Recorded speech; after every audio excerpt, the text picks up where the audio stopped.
So now we built Hesed, which is the acceptance. Gevurah, which is the rejection. And each one has its right mode and application. And to me, when I think about these things, I think about the idea that sometimes you meet people that are too accepting, and sometimes you meet people that are too rejecting. A good example of this might be a teacher in a classroom. Sometimes you meet teachers that are very kind teachers. They love the students, they love when the students love them, and they go in and they just want everything to be okay. They just want everything to work out, everyone to be happy. And there's advantages to this. There's a lot of advantages to this. The kids can connect to the teacher, there's a warm atmosphere in the room, but the kids also learn that they can get away with whatever they want because the teacher is always going to give in. Then you have the opposite of that. The polar, opposite of that would be the strict teacher. They want to get in there. They want to teach exactly what they want. They set up boundaries. You don't mess with their boundaries. Mm-hmm. There's no Mr. Nice Guy. They just get to work and they do it. And the problem is that while that also works, there's also a lot of negativity about that because there is no connectivity. There is no, so to speak, acceptance. It's force. And in truth, every person needs something different.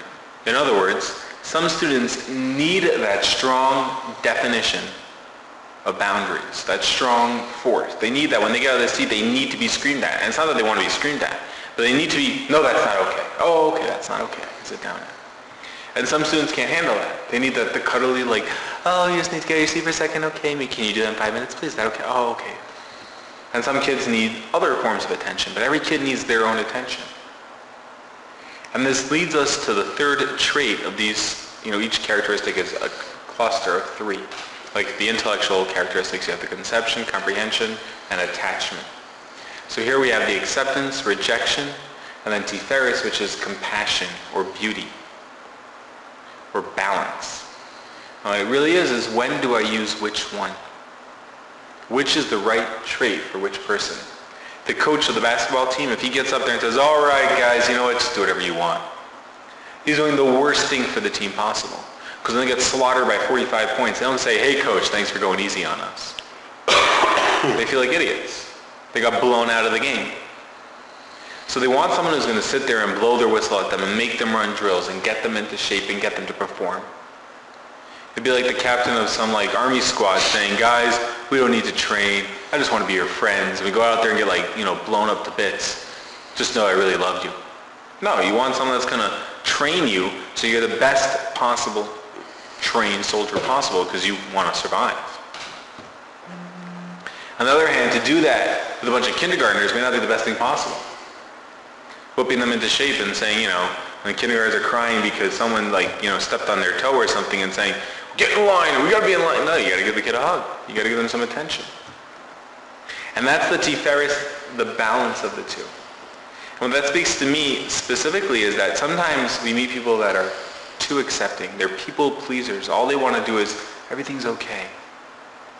Everything's fine. You meet them, maybe their lives are in shambles, there's things going on that nobody knows about, and everything's fine. Just tell the kids everything's fine. Keep it quiet, everything's fine. And they're not addressing the issues. They're not addressing what's going on. They're so busy trying to accept. They're not addressing. They're not setting up boundaries. They don't have boundaries. Maybe they're accepting themselves. Maybe sometimes I struggle with something within myself. And since I don't want to struggle with myself, I just accept. It's so much easier for me to continue in the path that's worked until now than to change myself. I just set up a boundary for myself. I should tell myself what's okay and what's not okay. I should give myself regiments or measurements in some form. So I accept. I'm always just accepting it. It's okay. This is what happened yesterday. This is what's going to happen tomorrow. Sometimes maybe it's something either that we're taking into ourselves. Maybe it is a substance that we're taking. We're just accepting this is the way it is. So how do we set the boundary to say it shouldn't be that way? But sometimes it's life itself. You meet these kids that go through school and they're getting picked on and you ask them, why didn't you say anything? Well, I was accepting. This is the issue. They don't set up boundaries, definitions. On the other hand, then you have the opposite. People that set themselves on such strict boundaries. They don't They don't give themselves wiggle room. They don't give themselves any measure or anything. They say, it's got to be like this, and there's no question about it. It's got to be exactly like this every day, every time. 6 a.m. I get up every day. I can't give in. I can't be lax. I can't be lazy. One day they're sick and they're lying in bed. No, but at 6 a.m. I got to throw myself out of bed. What about accepting yourself a little bit? You're not feeling well. You need to sleep a little bit more. No. I've got boundaries, and this is one of them. I'm out of bed at 6 a.m. And that's where Tiferes, the compassion, comes in. Sometimes it's the compassion to be giving and accepting. Sometimes it's the compassion to hold back and to reject. But it's compassion because of the balance. We're balancing ourselves. We're balancing those around us. It's not compassionate not to have boundaries for another. When teaching kids, they need boundaries. They need definition of what they can do and what they can't do. They need clarity. On the other hand, they also need room for mistake. And so do each and every one of us. We need to know what's demanded of us, what's expected of us. We don't like gray areas. And then we need a little bit of room, a little wiggle room. It says when punishing one's child, the term used in Navi, it's brought down in the Mefarshim, explained on Navi, they say that it's small deicha v'yamin mikareves. One should punish, they should push away with their left hand because punishment is a form of rejecting and pushing away. And they pull close with their right hand. And the idea is that the left hand is considered weaker and the right hand is stronger. And whenever we reject, do it with your weaker hand and immediately use your stronger hand to pull them closer. Because you always have to be more accepting than rejecting. It doesn't say you shouldn't reject. But it clearly says one needs a balance. And when you think about it, these attributes balance, so the right hand is the acceptance and the left hand is the rejection. So we should be doing the rejection, first of all, from the form of rejection. We shouldn't use our right hand. We shouldn't use our chesed to reject. You shouldn't be using kindness to push people away. We got to be clear. This is a boundary. Don't go there. And this is the acceptance. This is the part that's okay. You know, if you're going to punish a kid and you tell a kid, okay, that's it. You can't have your treat for dessert. And the kid starts crying. Doesn't mean you can't give them a hug. Give them a hug. But they're crying because I made them cry. If I want to make them feel better, give them the dessert. No, it doesn't work that way. I'm taking your dessert, and it doesn't mean I don't love you. I love you. And that's why I'm taking your dessert. And therefore I can hug you.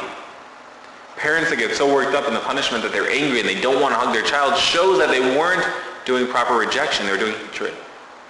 Because rejection comes out of love. Boundaries come out of love. I'm standing strong and firm in what I understand because I understand and this is what I believe is right. So in a healthy process where you have the conception of idea, the comprehension of idea, and then the attachment of the idea, then there has to be the application of that attachment.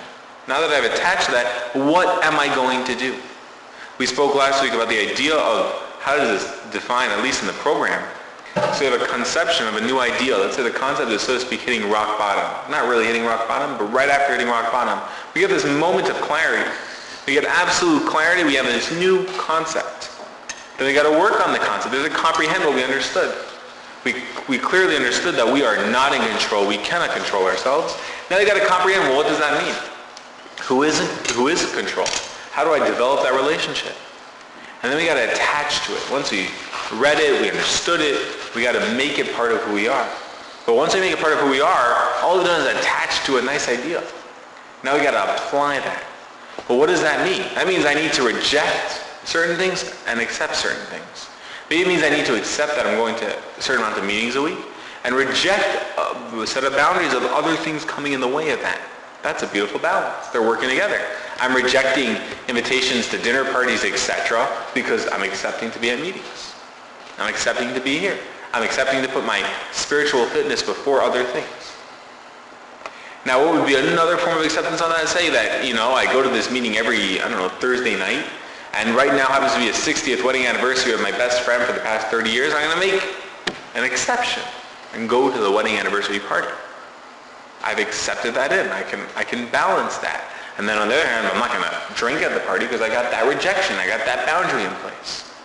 And that is the working of Tiferes, of the balance, of saying that it's not just complete rejection and complete abandon of everything and not complete acceptance of everything. I've got this balance. What am I going to do this? What am I going to do that? What am I going to do in this case? What am I going to do in that case?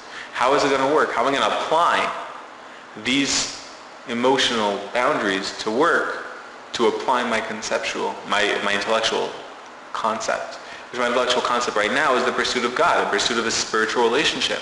And I've chosen this program. So now I need to apply that through proper balance of my rejection and my acceptance in order to make for a beautiful thing. Otherwise it's not beautiful. If it's imbalanced, it's not beautiful. Balance and harmony is beauty.